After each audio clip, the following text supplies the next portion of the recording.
cooking on the American home front during World War II. Welcome to Who Remembers. Have you ever wondered how families cooked when food was scarce during World War II? Today, we're stepping back in time to explore the kitchens of 1940s America, uncovering the creativity and resilience of home cooks during one of the most challenging times in history. During World War II, cooking in America changed drastically due to food shortages and the introduction of rationing. Families had to adapt, coming up with new recipes to keep everyone fed with limited ingredients. From planting victory gardens to using creative ingredient substitutes, Americans not only found ways to make meals but also played a vital role in supporting the war effort through their kitchens. In this video, we'll dive into these changes and discover how they turned scarcity into nourishment, one meal at a time. Wartime rationing. During World War II, the American home front faced a unique challenge, making sure there was enough food for both soldiers fighting overseas and families back home. The massive war effort put a huge strain on the nation's resources, especially food. To prevent shortages and encourage everyone to conserve, the U.S. government introduced rationing. This meant families received special ration books filled with stamps or coupons, kind of like tickets, that limited how much of certain foods they could buy each month. So, what kinds of foods were rationed?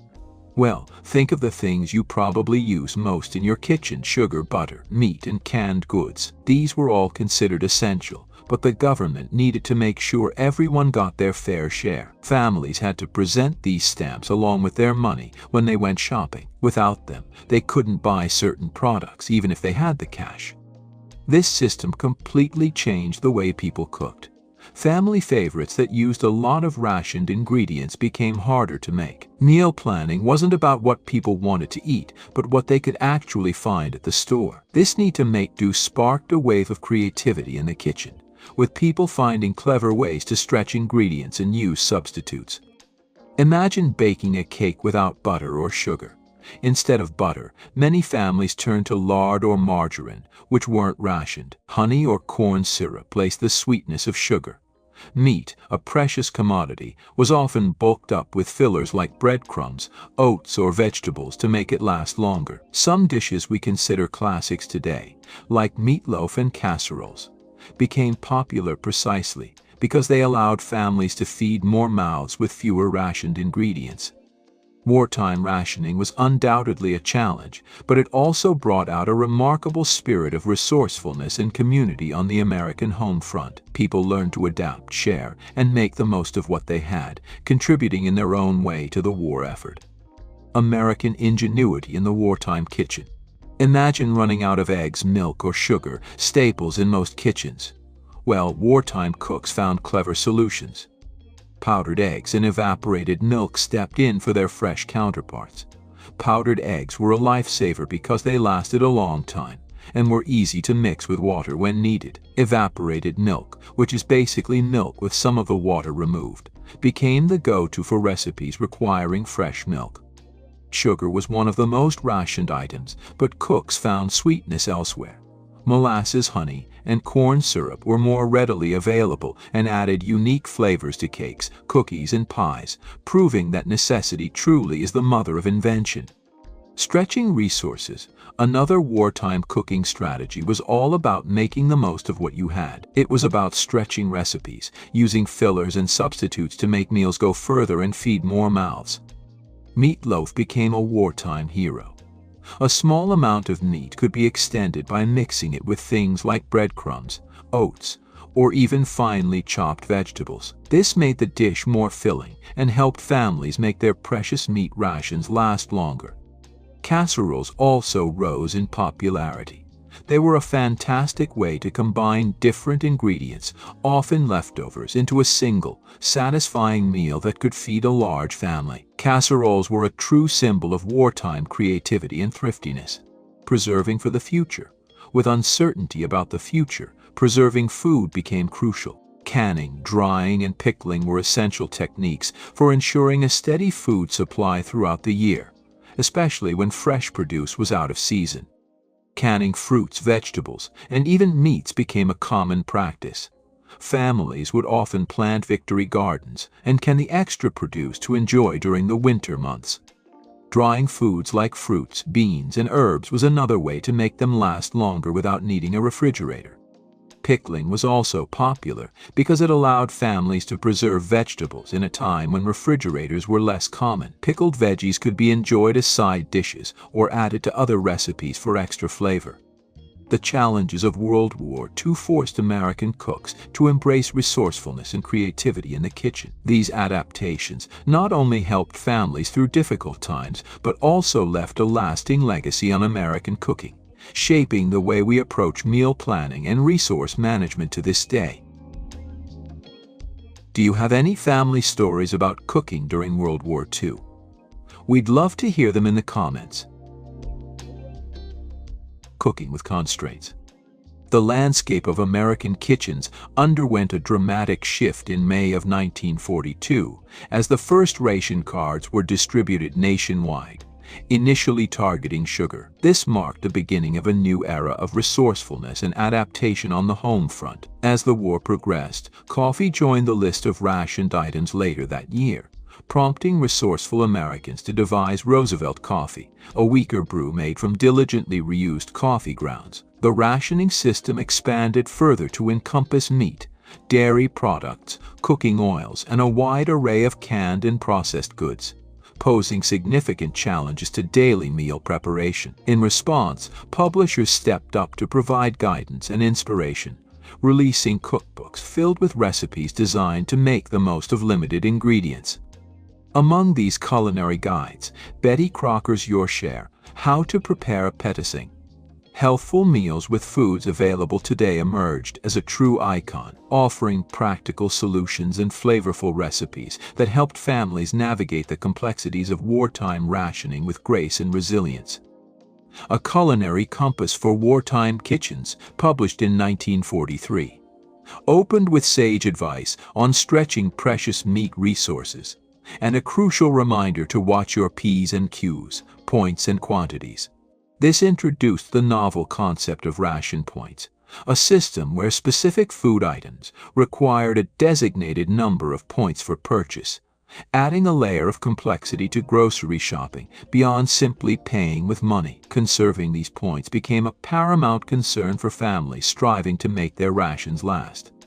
The cookbook vividly illustrated the impact of this system with a compelling example. 1 pound of ground meat, capable of feeding 4 to 5 people, cost 7 points. In stark contrast, the same weight in a porterhouse steak, sufficient for only 2 or 3 servings, demanded a hefty 12 points. This disparity meant that a craving for a hearty steak could be a luxury beyond reach for those running low on points. However, Betty Crocker, ever the resourceful culinary guide, offered a clever workaround, the emergency steak recipe, a testament to ingenuity in the face of wartime limitations. World War II and the birth of emergency steak. World War II cast a long shadow across the globe, impacting not just battlefields but also kitchen tables. Nations on both sides of the conflict, from the Axis to the Allies, found themselves grappling with the challenges of food rationing. This scarcity of resources gave rise to a wave of culinary creativity as home cooks adapted to limited ingredients. In America, ingenuity led to the birth of dishes like emergency steak, a testament to resourcefulness in times of hardship. This wartime creation cleverly combined ground meat, milk, and a surprising ingredient, WWII cereal, to create a flavorful and satisfying substitute for traditional steak, highlighting the remarkable adaptability of families on the American home front during a pivotal period in history.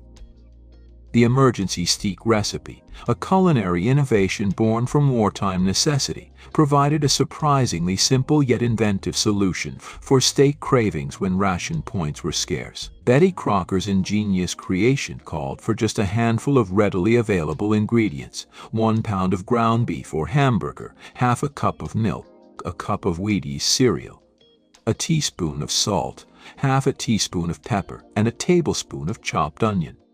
The instructions were straightforward: combine the ingredients, shape the mixture into a T-bone steak form about an inch thick, and broil at a high temperature, 500 degrees Fahrenheit, for 8 to 15 minutes, flipping once. While the emergency steak may not have replicated the exact flavor profile of a true TBT, it offered a satisfying and economical alternative that cost only 7 ration points, a significant saving compared to the 12 points required for an actual steak. And for those facing the direst of circumstances, a complete depletion of ration points.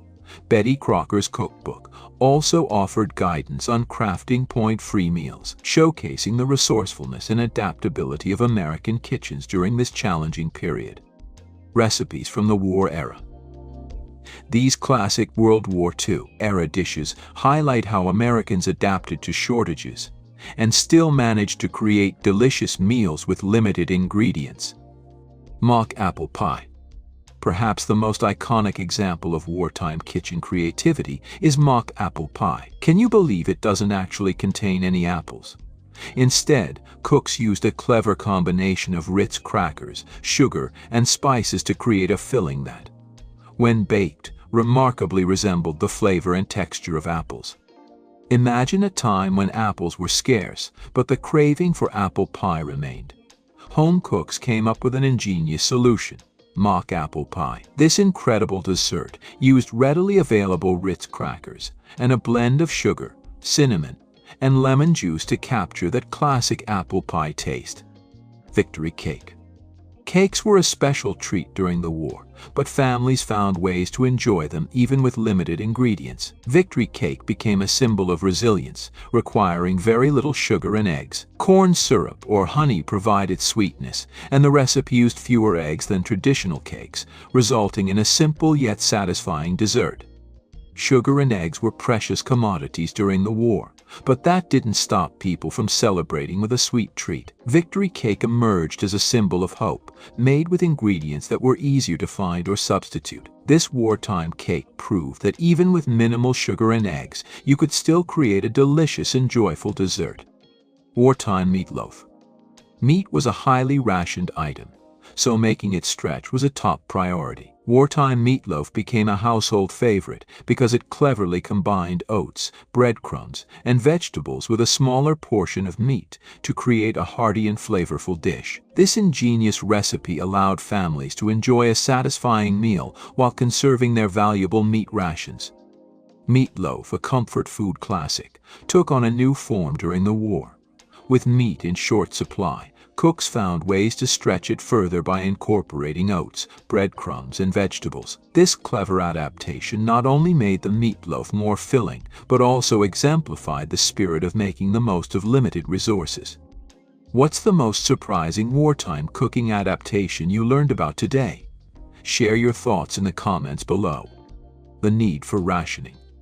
The fateful events of December 7, 1941, forever etched into American history as the day Japan launched a surprise attack on Pearl Harbor, propelled the United States into the global conflict that had been raging across Europe and Asia. The very next day, the nation formally declared war on Japan, followed swiftly by declarations of war from Germany and Italy. The United States found itself thrust into a complex and demanding wartime footing, requiring immediate action on multiple fronts. The Office of Price Administration, OPA, established mere months before the attack, swiftly stepped into action to manage resources and ensure essential supplies reached the war effort. Within days of the Pearl Harbor attack, the sale of tires was abruptly halted. This drastic measure stemmed from the critical role of rubber in wartime production. With 75% of the nation's rubber supply dedicated to car tires, and a single battleship requiring a staggering 75 tons of the material, personal vehicles became a luxury the country could no longer afford. Citizens were urged, even ordered, to contribute their spare tires to the war effort, retaining only the 5 best for essential needs. Acquiring a new tire became a bureaucratic hurdle, requiring a lengthy application process with no guarantee of approval. The victory speed.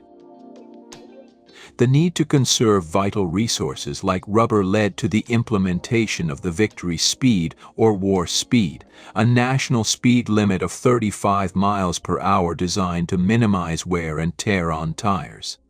This measure underscored the collective effort required on the home front to support the war effort. Shortly after tires were rationed, bicycles and automobiles joined the list as manufacturing plants shifted their focus from civilian goods to military vehicles and munitions. Gasoline rationing further restricted personal transportation, prompting the government to actively encourage car-sharing clubs, essentially organized carpools. A powerful propaganda campaign emphasized the patriotic duty to conserve fuel, with posters declaring, "When you ride alone, you ride with Hitler." These restrictions were far from optional. Exceeding the speed limit could result in the revocation of one's gasoline ration, effectively grounding drivers entirely. Interestingly, gasoline and other fuels like coal, while crucial for the war effort, were not as stringently rationed as other commodities. America's abundant domestic production of oil and coal meant that supplies could be replenished relatively easily. However, resources not produced domestically, such as rubber, faced severe rationing. The majority of the nation's rubber supply originated in Southeast Asia, and Japan's entry into the war effectively severed access to this critical material, highlighting the vulnerability of global supply chains during wartime. The point system. Beyond the challenges of importing certain goods, several other factors contributed to the need for rationing in wartime America. The nation's transportation infrastructure, including trucks and railroads, faced immense strain as it prioritized moving troops and military supplies across the country. Simultaneously, the mobilization of young men for military service created a significant labor shortage, impacting industries across the board. While women stepped up to fill these roles, the transition wasn't seamless, and the economy played catch-up for a considerable period. Feeding the troops, who were no longer engaged in food production, added another layer of complexity. Not only did they require sustenance, but the logistical challenge of transporting food to distant battlefields in Europe, Africa, and Asia strained resources. The reliance on tin cans for packaging military rations posed a particular problem, as the U.S. had limited domestic tin production. Consequently, processed foods and canned goods became scarce almost overnight. Grocery stores displayed stark reminders of dwindling supplies, with signs indicating an 80% reduction in processed food stock compared to the previous year. To prevent hoarding and ensure equitable distribution, canned goods were also brought under the rationing umbrella. Rationing sugar was relatively straightforward, a weekly allotment of 4.5 ounces per person. However, rationing canned goods proved far more intricate. The varying sizes and nutritional values of different canned items raised questions of equivalence. Was a can of tomato soup equal to a can of green beans? What about personal preferences? Fortunately, the U.S. could draw inspiration from Britain's established rationing system, which had been in place for several years. Britain's points system served as a model, assigning red and blue points to different food categories. Red points covered meat, dairy, and fats, while blue points were allocated for canned and bottled goods, including baby food. Each individual received a weekly allotment of points, which had to be used in conjunction with money to purchase rationed items. Price caps were also implemented to prevent inflation and ensure affordability. This complex system proved challenging for many, prompting the government to produce informational newsreels to explain its workings. One memorable newsreel featured a narrator, with a voice reminiscent of a 1940s cartoon gangster, humorously acknowledging the system's confusing nature, even comparing it unfavorably to filing income taxes. Many Americans found themselves wishing they'd paid closer attention in arithmetic class, as errors in calculating ration points could lead to a diet consisting solely of fresh vegetables, a prospect the newsreel narrator jokingly likened to the culinary preferences of citizens who chew their cuds, or, maybe, rabbits. Despite its complexities and occasional frustrations, the rationing system played a vital role in supporting the war effort and ensuring a fair distribution of essential resources on the American home front. The black market. While the rationing system wasn't universally embraced, most Americans recognized its necessity as a wartime measure, acknowledging the need to do their part, even if accompanied by occasional grumbling. In 1943, the government emphasized the democratic nature of rationing, highlighting its role in protecting the little man from exorbitant prices driven by scarcity. Rationing ensured fair access to essential goods for everyone, regardless of income, and served as a crucial tool in combating inflation. Resourceful home cooks found ways to navigate the restrictions by incorporating more ration point-free foods into their diets. Fresh fruits and vegetables, largely exempt from rationing, became staples, while canned versions were rationed due to their role in supplying troops overseas. Fresh produce was readily available. Similarly, fresh milk remained unrationed, although processed dairy products like cheese, evaporated milk, and butter were subject to limitations. For those craving cheese, Kraft macaroni and cheese offered a workaround, as 2 boxes could be purchased for a single ration point. Numerous recipes emerged to help stretch limited butter supplies, often involving ingenious combinations with unrationed ingredients like gelatin and milk. One notable exception to the abundance of fresh produce was meat, particularly beef, which commanded a high price both in terms of money and ration points. This scarcity spurred a wave of creative recipes for mock meats, including the emergency steak we're exploring today. These recipes often utilized lesser quality cuts of meat to emulate the flavor and texture of premium cuts.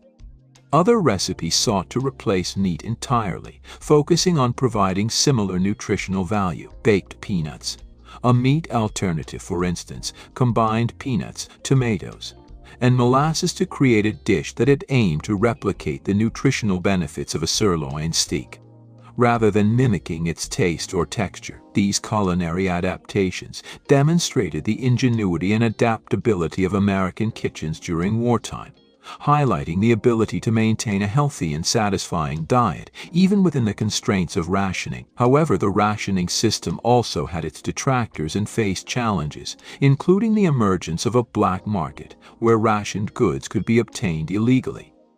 Victory gardens. Even unrationed foods could be challenging to obtain during wartime.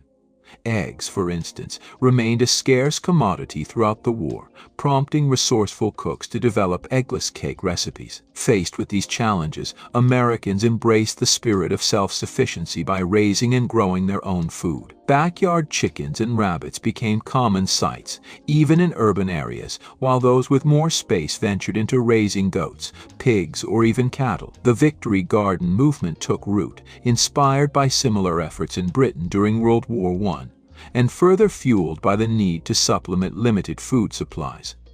The government urged citizens to transform any available patch of land, including rooftops, into productive gardens. By May 1943, an astounding 18 million Victory Gardens flourished in American cities, supplemented by another 6 million on unused farmland. Even Eleanor Roosevelt championed the cause, planting a Victory Garden on the White House lawn. Cities repurposed parks into community-run gardens, including iconic spaces like Riverside Park in New York City, Boston Common, and portions of Golden Gate Park in San Francisco. In an era predating online tutorials, resourceful guides like the ABC of Victory Gardens provided city dwellers with practical instructions on cultivating their own produce. The government promoted Victory Gardens as a patriotic duty, likening them to a share in an aeroplane factory and emphasizing their contribution to the war effort, while also providing valuable dividends in the form of fresh food. By 1944, Victory Gardens yielded a remarkable harvest, rivaling the output of commercial farms nationwide. Interestingly, the need for Victory Gardens might have been less acute had the government not inadvertently nulled production early in the war. A significant portion of certain fruits and vegetables were grown in California, Oregon, and Washington state, with Japanese American farmers playing a crucial role. For example, half of the nation's tomatoes and a staggering 95% of snap peas were cultivated by Japanese American farms. However, with the implementation of Executive Order 9066, which led to the internment of Japanese Americans, over 6,000 farms were seized, many of which lay fallow due to labor shortages. Ironically, the internees' agricultural expertise proved invaluable in the internment camps, where they established highly productive victory gardens, highlighting the resilience and resourcefulness of this community in the face of adversity. The unique culinary landscape of Japanese internment camps is a fascinating topic that deserves further exploration. If you'd be interested in a dedicated video delving into the foodways of these camps, please let me know, and I'll be happy to create one. Comment 1 if you enjoyed the content above. And don't forget to hit the like button, subscribe, and turn on notifications to follow our videos. Thank you. Social changes reflected in food. World War II wasn't just a time of conflict on the battlefields. It also brought about significant social shifts back home in America. These changes were mirrored in the kitchens of American households, where traditional gender roles began to transform, influencing cooking styles and meal preparation in profound ways. Shifting gender roles. With countless men serving in the military, women stepped up to fill roles traditionally held by men. They took on jobs in factories and other industries, becoming vital contributors to the war effort. This shift had a direct impact on how families approached cooking. Convenience becomes key. As more women entered the workforce, the need for quicker and easier meals grew. Busy schedules meant that home cooks had to prioritize efficiency in the kitchen. Convenience foods, such as canned goods and pre-made mixes, gained popularity, allowing families to put together meals more quickly. Imagine a household where both parents are working long hours to support the war effort. Convenience in cooking became essential, leading to a rise in popularity for quicker meal solutions. While home-cooked meals remained important, the way they were prepared had to adapt to the realities of a busier lifestyle. Government campaigns and shared sacrifice. The U.S. government also played a significant role in shaping food practices during the war. They launched campaigns designed to encourage conservation and remind citizens of the sacrifices soldiers were making overseas. Initiatives like Meatless Tuesdays and Wheatless Wednesdays urged families to reduce their consumption of certain staples, freeing up resources for the military. These campaigns instilled a sense of shared responsibility and fostered a spirit of community as families worked together to support the war effort. Government campaigns like Meatless Tuesdays and Wheatless Wednesdays weren't just about saving food. They were about creating a sense of national unity and shared purpose. Families across the country made adjustments to their diets, knowing that even small sacrifices could make a difference in supporting the troops. World War II brought about lasting changes in American society, and these changes were reflected in the kitchens of everyday families. The need for convenience, combined with a sense of national unity and shared sacrifice, led to new cooking styles and a greater appreciation for resourcefulness. These adaptations not only helped families navigate the challenges of wartime, but also left a lasting impact on American food culture. Post-war rationing. While most rationing measures were lifted shortly after the war's end, sugar, the first item to be rationed, remained under restrictions until 1947, a full 2 years after the cessation of hostilities. This prolonged rationing period highlights the lingering challenges in restoring pre-war supply chains and production levels. The lasting legacy of wartime cooking. The ingenuity and resourcefulness developed during World War II left an enduring impact on American kitchens, extending far beyond the war's end. As families faced the challenges of rationing and scarcity, they adopted habits and techniques that shaped their culinary practices for generations to come. Post-war effects. The lessons of frugality and creativity learned during wartime didn't simply vanish with the return of peace and prosperity. Many Americans carried these valuable skills into the post-war years, applying them to their everyday cooking and meal planning. Resourcefulness endures. The ability to make the most of limited resources became deeply ingrained in the American mindset. This led to a greater appreciation for sustainable cooking practices that emphasized efficiency and minimizing waste. Families continued to prioritize recipes that stretched ingredients further and reduced food waste, carrying forward the lessons of wartime scarcity. Influence on modern cooking. The legacy of wartime cooking is still evident in many aspects of how we approach food today. Concepts like meal planning, batch cooking, and using alternative ingredients have their roots in the experiences of countless households during the war. The resourcefulness cultivated during this period encouraged a generation of cooks to embrace innovation and find creative solutions to everyday cooking challenges. The habits of frugality and ingenuity didn't disappear with the end of the war. Many Americans carried these lessons into the prosperous post-war years. From creative substitutions to efficient meal planning, the influence of wartime could still be felt in our kitchens today, reminding us of the resilience and adaptability of home cooks during that era. The legacy of World War II cooking extends beyond specific recipes or techniques. It's about a mindset of resourcefulness, adaptability, and a deep appreciation for the value of food. These lessons continue to inspire us to be more creative and mindful in our kitchens, ensuring that the ingenuity born out of challenging times continues to shape and enrich American culinary traditions. The kitchens of World War II offer a powerful reminder of the resilience and creativity that can emerge from challenging times. From mock apple pie to victory gardens, American families found ways to nourish themselves and support the war effort through their resourcefulness. We hope this glimpse into the past has sparked your curiosity about wartime cooking. If you enjoyed this video, be sure to explore more fascinating stories from the past on our channel. Don't forget to subscribe, share with your friends, and let us know in the comments if we missed any of your favorite wartime recipes or kitchen tales. Thanks for watching.